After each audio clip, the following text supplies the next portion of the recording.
something like that. And I had already said that I was going to play Iron Banner until the bounties got completed, or at least 3 of them gets completed. This one, for some reason, has a real problem with me because it seems like everybody. I mean, I shot a dude 4 times in the face. One, two, three, four. You see that? I mean, I'm not even guiding my. I don't even. No thumbs on the stick. This is a fantastic weapon. And did the dude 5 times, 4 or 5 times in the face, and he went down. I saw the numbers come off. Crits. And some bloke about 2 chambers away got the credit for the kill. So I don't expect to get the final blow bounty. And I'm going to tell you what I think this really is. And you've heard me throw this spin foil theory out there so many times.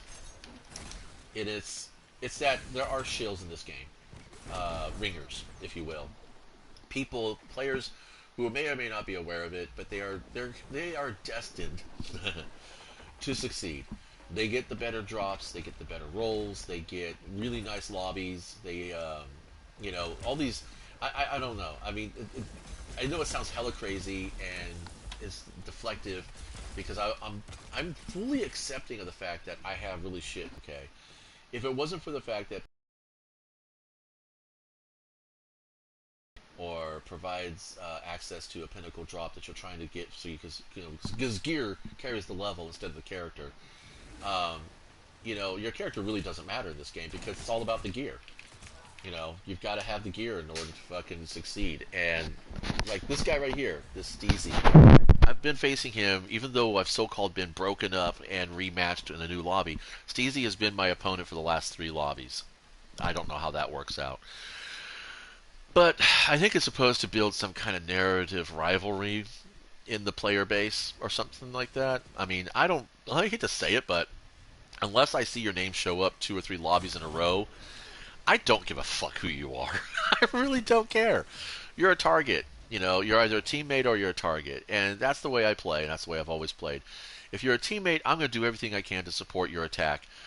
And if you're a target, I'm going to do everything I can to, help my teammate get you taken down. And I'm all about the team kill. I think that that's the way it should be. If the law of the jungle is Bungie's big fucking hype, um, then they should be, putting out bounties that focus on that, not these like you must get final blows, because all that's going to do is cause a competition between myself and my teammates, and I don't want that competition. I want cooperation, not competition amongst my teammates, and I'm just kind of like really tired of it, and it's just not the PvP I like to play. When I play tabletop PvP, thanks for the teabag. Bungie likes the taste of your nuts better, by the way. Um, I don't know why I got teabagged. Whatever. But if I play a tabletop game and I have an opponent, even though he or she is my opponent, uh, I'm still going to be cooperating with her to have a good gaming experience. I'm going to be knowledgeable of the rules. Um, I'm going to make sure that. Sorry for the tusking. I'm thirsty. Um, I'm going to make sure that I play attentively, that I'm going to be aware, of things, and I'm not going to I'm not going to let environmental influences take me away from the game. In other words, I'm not going to halfway through my turn get a text message and then be like absentmindedly texting back on my phone when I could just wait out until it's not my turn anymore, or how about this? Better still, just put a notification out there. Unless it's an emergency, I will be off phone for the rest of the hour. And you know, and I play the same way when I'm in an online game. That's why I don't like doing raids or grandmasters or legendaries, because invariably what happens is that I will have to get called away. At least in Destiny and PvP, I'm committed for 12 minutes or so, and then I take a break and I go take care of business if I need to. And if anybody's contacting me, it's only going to be like 3 to 5 more minutes, and then I can respond back.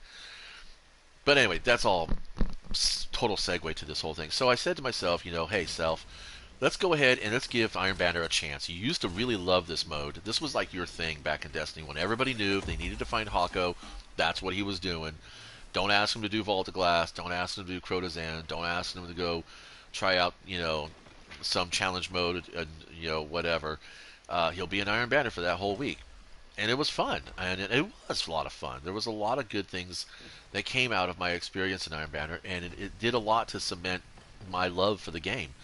Um, yeah, seriously, really, dude, it's like the game was setting up this rivalry between us, and I fucking don't, yeah, whatever. But anyway, so first and foremost, I don't believe in a balanced fight. Okay, no one's going to go into a fight if they know they have the disadvantage. That's just bad tactics, bad strategy. But I do believe in a fair fight. In other words, you're going to abide by the same rules as I'm going to abide by the same rules. There are no special conditions for you. There are no special conditions for me. If I fight you with a weapon that has a lower damage TDK, then I do not expect to outgun you. I'm going to have to supplement that with a melee or a grenade or some other, ability or strategy that where I get the first few shots on you before you even have a chance to react to me. And like right now, why am I pushing into the middle when they've got complete control of the map? I don't need to do that. That's not good tactics. That does not help my teammates. Giving up points does not help my teammates. There's a good chance we're going to lose anyway. Yep.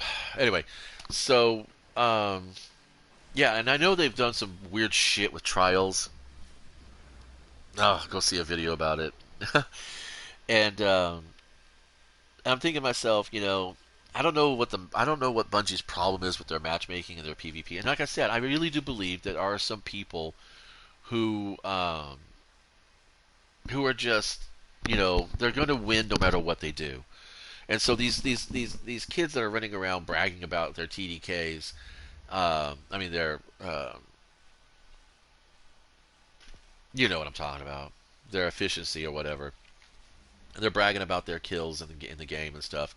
I think it's because Bungie has decided that their account has to be the ringer, has to be the shield. Because if you look at the game like it truly is, Destiny 2, specifically Destiny 2, is a casino.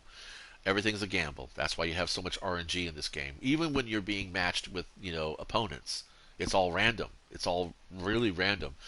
But I think there's a tilt in the algorithm that that predisposes certain players to get better balanced lobbies or better or more fair lobbies than other players.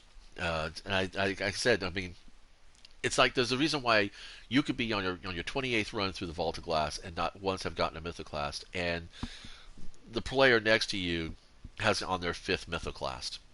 They've gotten their 5th Mythoclast already. That happened to me in Destiny 1, actually.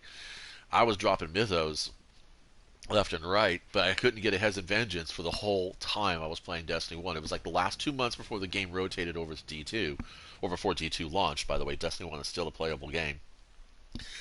And I didn't once get a Hez and Vengeance. I got one Hez and Vengeance all out of D1 in the Vault of Glass, I think. And it wasn't even a good roll. I didn't even use it. It's not about a roll. I didn't even use it. So, there's our random numbers, generators, they're part of the game experience. That's what's going to happen. Like I said, when I'm playing a tabletop game and I roll a series of ones, I know that's all my bad rolling. I can't point a finger at my opponent and say he's cheating or he's influencing the algorithm in some way. But I think here in Destiny, you can. I think you can influence the algorithm. I think there's a way for you to. I think there's something in the way that you play, or maybe how much money you spend, or it's the fact that Bungie just thinks that randomly speaking you are going to be really really really lucky this season. I mean, I've had seasons where I was very lucky, and I've had seasons where I wasn't so lucky. I mean, I got really lucky with this peace bond. I got this gun the first week of the new season's Iron Banner, and I haven't played with any other sidearms since. Now, yeah, I am still on the hunt for a Seraph sidearm, but I mean, for the most part, it's just going to be around for when I do casual activities. I'm not going to actually be wanting to go nuts with it.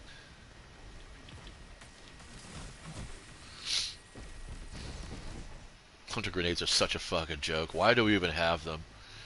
I'm not kidding, dudes. Hunter grenades are just bullshit. Um, yeah, I'm already making it hard for myself by playing a hunter. I do believe I do acknowledge that. But anyway, so yeah, am I going to be buying Destiny's, Witch Queen? No, absolutely not. I'm not going to pay for the season passes. I'm not going to pay for the annual pass. I don't care if the new crafting mechanic is paywalled. Um, I will not be doing Trials of Osiris, and even if Iron Banner goes paywalled, I don't think I'm going to be doing that either. There's really nothing else in this game that I need to do, that I want to do, because, like I said, all power level is based on my gear, so all I got to do is just play, casually, and within about a month's time of the new seasons, I'll be at power cap. That's all there is to it.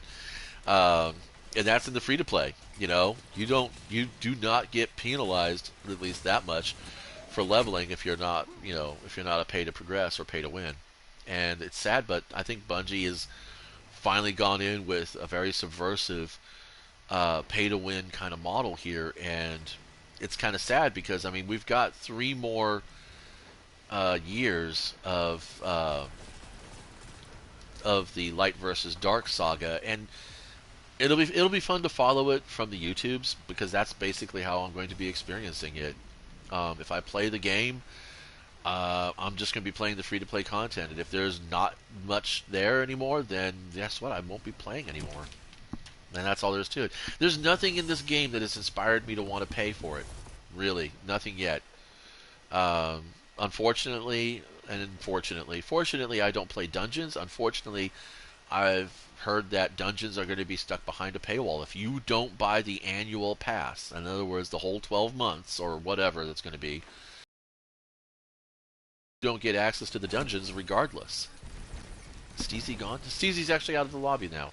Interesting. Look what we're winning. Um, must have been lunchtime for him or her. But yeah, that's kind of all I'm going to really say. I mean, I hate to be such a Debbie Downer on this whole thing, and a sour Saul, whatever you want to call it. But it's exactly how I've been feeling about this game for a good year now, and I think a lot of people are. A lot of people are feeling this way. We really want to enjoy this game because we started off on day one with this game, and some of us have even been part of the alpha test or beta test or whatever, and it's just sad, to just see it go so sideways. Anyway, thanks for stopping by.